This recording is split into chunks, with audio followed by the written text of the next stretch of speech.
السلام علیکم ورحمۃ اللہ وبرکاتہ۔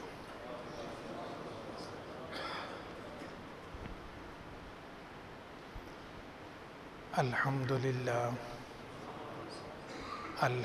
للہ رب العالمین، والصلاة والسلام علی سید الانبیاء والمرسلین وعلی آلہ واصحابہ اجمعین،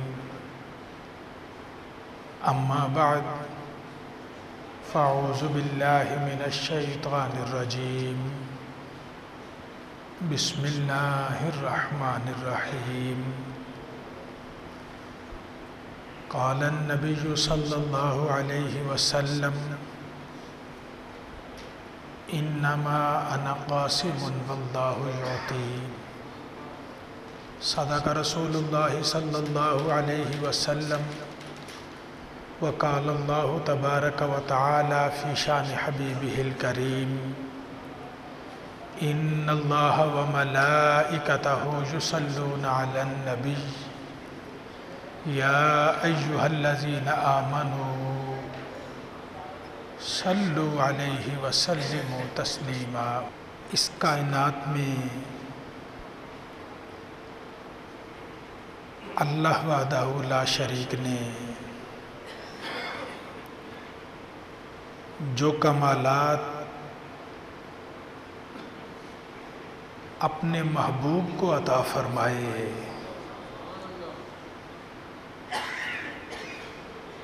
ایسے کمالات اللہ نے کسی اور کو عطا نہیں فرمائے ہیں۔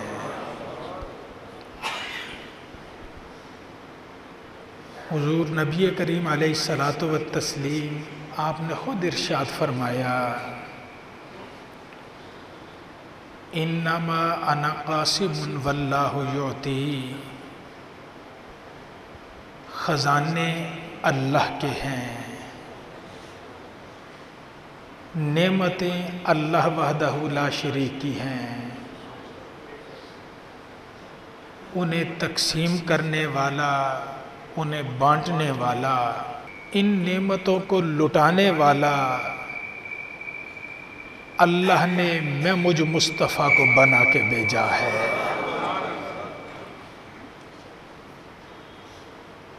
اس کائنات میں کسی کو کوئی نعمت چاہیے،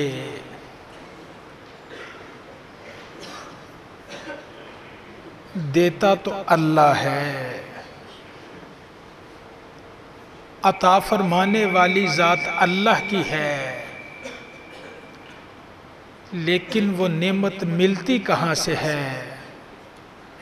وہ ملتی ہے تو در محمد مصطفیٰ سے ملتی ہے صلی اللہ علیہ وآلہ وسلم۔ اسی بات کو اپنے رنگ میں حضرت امام بصیری رحمۃ اللہ تعالی علیہ آپ نقل کرتے ہیں، فرماتے ہیں وَكُلُّهُم مِّن رَّسُولِ اللَّهِ مُلْتَمِسٌ غَرْفًا مِّنَ الْبَحْرِ أَوْ رَشَفًا مِّنَ الدِّيَمِ۔ عرض کرتے ہیں یا رسول اللہ صلی اللہ علیہ وسلم، آپ کا دربار تو وہ دربار ہے، آپ کی ذات تو وہ ذات ہے، آپ کو اللہ نے وہ کمالات دے دیے کہ تمام انبیاء و رسول آپ کے در پہ کھڑے ہیں، ایک التجا لے کر کہ اے اللہ کے محبوب، آپ اپنے دریائے رحمت سے ہمارا کاسہ بھی بھر دیجئے۔ آدم سے لے کر عیسیٰ تک جتنے نبی آئے، انہیں جو کچھ بھی ملا ہے در محمد مصطفیٰ سے ملا ہے، مصطفیٰ کے صدقے میں اللہ نے عطا فرمایا ہے۔ ہمارے اسلاف میں ایک بزرگ، آپ تشریف فرما تھے، کسی نے کہہ دیا حضرت جی آپ اپنے نبی کی بڑی باتیں بیان کرتے ہیں، نبی کا بڑا ذکر کرتے ہیں، اللہ نے یہ کمال دیا، اتنی نعمتیں دیتے تھے، یہ عطا کرتے تھے۔ اس دور میں ایک حاتم تائی گزرا عرب کی سرزمین میں، عرب کے علاقے میں، وہ سخی تھا، کوئی اس کے پاس آ جائے، حاتم طائی کی حویلی کے 7 دروازے، کوئی ایک دروازے سے آئے، حاتم طائی اسے خالی نہیں لوٹاتا، دیتا ہے۔ وہی سائل دوبارہ دوسرے دروازے سے آ جائے، پھر تیسرے دروازے سے، 7 دروازوں سے ایک سائل آئے، حاتم طائی خالی نہیں لوٹاتا، پہچان لیتے ابھی یہ کچھ دیر پہلے اس دروازے سے آیا تھا، دوسرے سے آ گیا، تیسرے سے آ گیا، بار بار آئے حاتم طائی اسے نوازتا ہے، اس کی جھولی میں کچھ نہ کچھ ڈال دیتا ہے۔ وہ آپ اپنے نبی کی بڑی شانیں، بڑی باتیں بیان کرتے ہیں، کیا کوئی ایسی مثال بھی ہے کہ نبی کی بارگاہ میں کوئی ایک آدمی ایک دن میں 7 مرتبہ 5 مرتبہ آیا ہو، ہر مرتبہ نوازا گیا ہو؟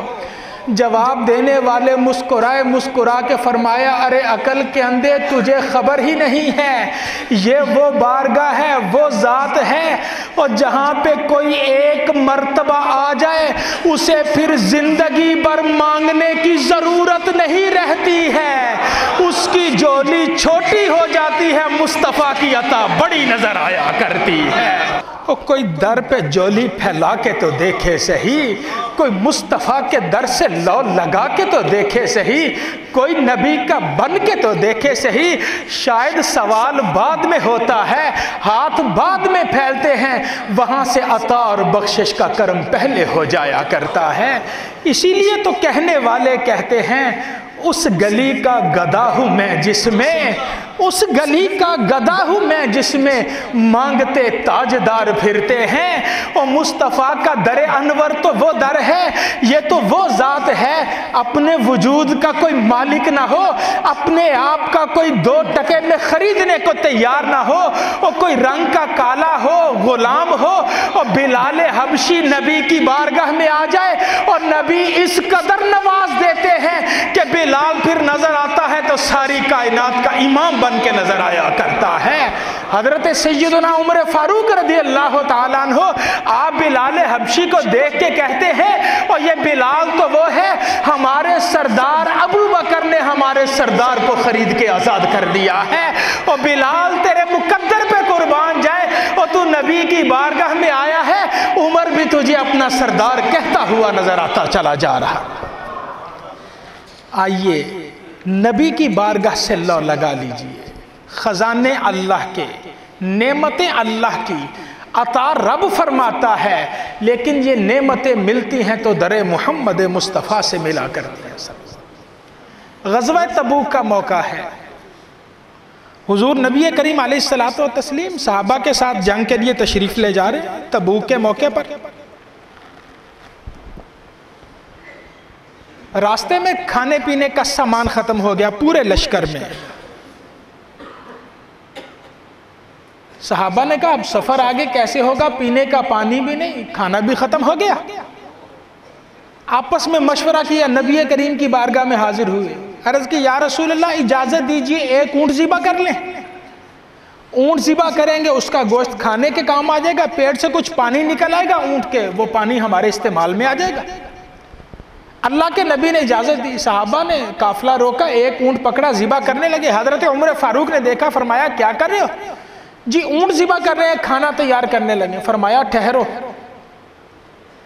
نبی کریم کی بارگاہ میں حاضر ہوئے، فاروق اعظم آئے، عرض کی یا رسول اللہ صلی اللہ علیہ وسلم لمبا سفر ہے، گرمی کا موسم ہے، سخت موسم ہے، اگر ایک ایک کر کے اونٹ ذبح ہوتے گئے کھانے کا انتظام تو ہو جائے گا، آگے سامان کون اٹھائے گا، سواریاں ختم ہو جائے گی، سفر جاری رکھنا مشکل ہو جائے گا۔ اللہ کے نبی نے سنا تو اعلان فرمایا پورے لشکر میں جس جس کے پاس کھانے کے لیے جو کچھ ہے وہ لے کے آ جاؤ۔ اب کسی کے توشہ دان میں کھجور کا ٹکڑا تھا وہ لے کے آ گیا، کسی کے پاس سے 2 کھجوریں نکلی وہ لے کے آ گیا، کوئی روٹی کا ٹکڑا لے کے آ رہا ہے، کوئی گوشت کا ٹکڑا لے کے۔ نبی کریم کے سامنے دسترخوان پہ وہ کھانا رکھ دیا گیا۔ اب اللہ کے نبی نے وہ دیکھا کھانا، صحابہ فرماتے وہ کھانا اتنا ہے ایک آدمی کو بھوک لگی ہو وہ سارا کھانا اکیلا ایک آدمی کھا جائے، اتنا کھانا نبی کریم کے سامنے دسترخوان پہ رکھا. اب اللہ کے نبی نے ہاتھ دعا کے لیے اٹھائے, عرض کی یا اللہ اس کھانے میں برکت ڈال دے. ایک آدمی کا کھانا, دعا مانگنے والے اللہ کے نبی, نعمتیں اللہ کی, خزانے اللہ کے, عطا کرنے والی ذات اللہ کی, لیکن یہ نعمتیں ملتی ہیں مصطفیٰ کے در سے ملتی ہیں, اور بانٹنے والے ہاتھ ہیں آمینہ کے لال کے ہاتھ ہیں. اللہ کے نبی نے دعا مانگی, صحابہ سے فرمایا 10-10 کی ٹولی میں آؤ کھانا کھاؤ. ایک ٹولی آئی کھانا کھا کے چلی گئی, دوسرے 10 آئے کھانا کھا کے چلے گئے, تیسرے آئے کھانا کھا کے چلے گئے, اور پورا لشکر کھانا کھا کے چلا گیا.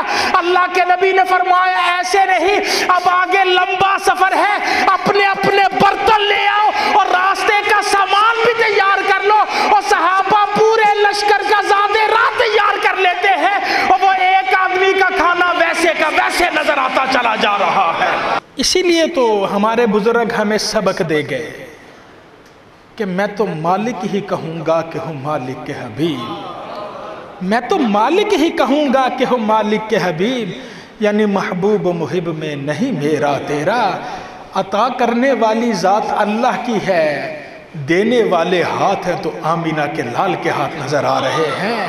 اور جو در مصطفیٰ پہ آ جاتا ہے, نبی کے در پہ آ جاتا ہے, پھر وہ محروم رہ جائے, وہ خالی رہ جائے, اور اس کا دامن خالی رہ جائے, یہ کسی کی خام خیالی ہو سکتی ہے. اور وہاں تو اپنے نہیں کوئی بیگانہ بھی آ جائے محروم نہیں رہتا, اللہ اس کی بھی جولیاں بھر دیا کرتا ہے. ایک بزرگ ارشاد فرماتے, میں ایک مرتبہ حج کے لیے گیا, مدینہ طیبہ حاضر تھا,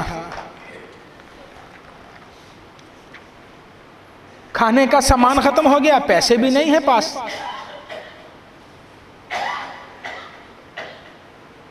اب کسی سے مانگنے کو دل نہ کیا. چند دن گزر گئے, پینے کا پانی تو شاید کسی کنویں سے پی لیتے, وہ دور ایسا تھا.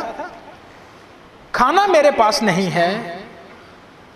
2-4 دن 5 دن گزر گئے, اب بھوک نے نڈال کر دیا, جسم میں قوت نہیں, طاقت نہیں. نبی کریم کی بارگاہ میں حاضر ہو گئے, سرکار کی قبر انور کے ساتھ پیٹ لگا کے لیٹ گئے, اور عرض کی یا رسول اللہ صلی اللہ علیہ وسلم آپ کا مہمان ہوں اور بھوکا ہوں, بھوک لگی ہے. بزرگ کہتے اتنی عرض کی تھی, پہلے ہی طبیعت نڈال تھی, شاید غنودگی آ گئی, اونگ آ گئی, نڈال تھے پہلے ہی, غنودگی طاری ہو گئی. کہتے آنکھ لگی تو جس نبی کی بارگاہ میں عرض کی تھی وہ سامنے تشریف لے آئے. اللہ کے نبی تشریف لائے, ہاتھ میں روٹی پکڑی ہوئی, فرمایا اے پیارے امتی یہ لو کھانا کھاؤ, اپنی بھوک مٹاؤ. اب جاگتے منظر نہیں, خواب کا منظر ہے. خواب ہم بھی بستر پہ دیکھتے ہیں, روزانہ خواب دیکھتے ہیں. خواب میں کسی دوست سے ملاقات کے لیے چلے جائیں, آنکھ کھلے تو کیا ہوتا ہے, اپنے بستر پہ. کہیں کھانا کھا رہے, آنکھ کھلے تو اپنے بستر میں, کسی چیز کا وجود نہیں. خواب کی بات خواب تک رہتی ہے, اور اس کا کوئی حقیقت سے تعلق نہیں ہوا کرتا ہے. ایمان والے یہ تیرے میرے خواب کی بات ہے, اور جب دینے والی ذات نبیوں کے امام کی ہو, اور پھر خواب بھی حقیقت میں بدل جاتے ہیں. وہ بزرگ کہتے ہیں اللہ کے نبی نے مجھے روٹی عطا فرمائی, میں خواب میں اپنی نیند کے عالم میں وہ روٹی کھا رہا تھا. آذان کا وقت ہوا, مؤذن مسجد نبوی میں آیا, اس نے آذان دی, اللہ اکبر اللہ اکبر. کہتے جیسے ہی آذان کی آواز میرے کانوں میں پڑی, خواب میں آدھی روٹی کھا چکا تھا, اور جیسے ہی آذان کی آواز سے میری آنکھ کھلی, اور میں دیکھ کے حیران رہ گیا. اور جو نبی نے خواب میں روٹی عطا فرمائی تھی, باقی آدھی روٹی ہاتھ میں نظر آ رہی ہے. ایمان والے نبی کا بن کے دیکھ صحیح, اور تجھے وہ نعمتیں عطا کر دیتے ہیں. کائنات میں جیسی نعمتیں کسی اور کو اللہ عطا نہیں فرمایا کرتا ہے. اور پوچھو امام بصیری سے, رات نبی کریم کی بارگاہ میں استغاثہ پیش کرتے ہیں, سرکار کی بارگاہ میں عرض کرتے ہیں, خواب میں اللہ کے نبی آتے ہیں, شفا تو مل جاتی ہے, سرکار کندھے سے چادر اٹھا کے عطا فرماتے ہیں. بصیری کہتے میری آنکھ کھلتی ہے, میں دیکھتا ہوں وہ چادر میرے سینے پر پڑی, مجھے جگمگ جگمگ کرتی نظر آتی چلی جا رہی. آئیے در مصطفیٰ پہ حاضر ہو جائیں. جو نبی کا بن جاتا ہے اللہ اسے دونوں جہاں کی سرفرازیاں عطا فرما دیتا ہے. دامن مصطفیٰ سے جو لپٹا یا گانا ہو گیا, جس کے حضور ہو گئے اس کا زمانہ ہو گیا۔ پھر یہ لوح و قلم کیا ہے، یہ کائنات کیا ہے؟ نبی کا غلام تو جدھر نگاہ ڈالتا ہے تقدیریں بدل دیا کرتا ہے۔ ہاں کسی کی جولی میں، کسی کے کاسہ گدائی میں در مصطفیٰ کی خیرات ہو تو صحیح۔ اسی لیے تو قلندر لاہوری یہ درس دیتے ہیں کہ محمد سے وفا تو نے تو ہم تیرے ہیں، یہ جہاں چیز ہے کیا لوح و قلم تیرے ہیں۔ خالق کائنات ہم سب کو زندگی بھر دین متین پر عمل پیرا رہنے کی توفیق عطا فرمائے۔ آمین۔ وآخر دعوانا ان الحمدللہ رب العالمین۔